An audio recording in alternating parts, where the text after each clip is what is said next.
હવે વાત કરીશું અમરેલીની તો અમરેલી તાલુકાના રાઢિયા ગામમાં કારમાં ગુંગળાઈ જવાથી 4 બાળકો મૃત્યુ પામ્યા છે।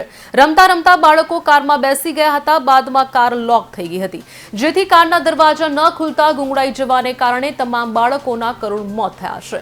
માતા પિતા અન્ય વિસ્તારમાં મજૂરી કામે ગયા હતા, એ બાદ આ ઘટના બની હતી। આ ઘટના દરમિયાન કહી શકાય કે આ અમરેલી તાલુકાના રાઢિયા ગામમાં ગત તારીખ 2ના રોજ મધ્યપ્રદેશના ધારે વિસ્તારના પરપ્રાંતીય પરિવારના 4 બાળકો રમતા હતા। જ્યારે માતા પિતા અન્ય વિસ્તારમાં કામે ગયા હતા, ત્યારે બાળકો રમતા રમતા ચાવી લઈને કારમાં બેસી ગયા હતા, જે બાદ કાર લોક થઈ ગઈ હતી। જે બાદ કહી શકાય કે બાળકોથી કારના દરવાજા ખુલ્યા ન હતા, જેના કારણે ગુંગળાઈ જવાથી તમામ બાળકો મોતને ભેટ્યા હતા, જેમાં એક જ પરિવારના 2 બાળકો અને 2 બાળકીનો સમાવેશ થાય છે। આ ઘટનામાં પરિવારે 4 માસૂમ બાળકો ગુમાવ્યા છે, જેથી પરિવાર પર આપ ફાટ્યું છે। આ ઘટના બાદ મૃતકોને હોસ્પિટલમાં ખસેડવામાં આવ્યા છે।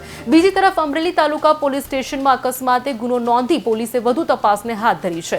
એક જ પરપ્રાંતીય પરિવારના 4 બાળકોના મોત નિપજતા ખોબાજીવડા ગામમાં શોકનો માહોલ હાલ તો જોવા મળ્યો છે। હાલ પોલીસે મૃતદેહોને ફોરેન્સિક પીએમ અર્થે ખસેડીને તપાસને હાથ ધરી છે।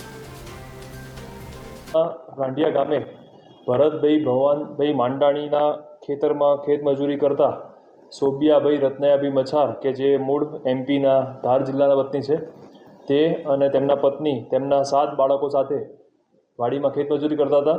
2 તારીખ અને શનિવારના રોજ સવારે 7:30 વાગ્યે વડિયા તાલુકાના જંગર ગામે બંને ખેત મજૂરીએ ગયેલ અને ઘરે તેમના બાળકો એકલા હતા।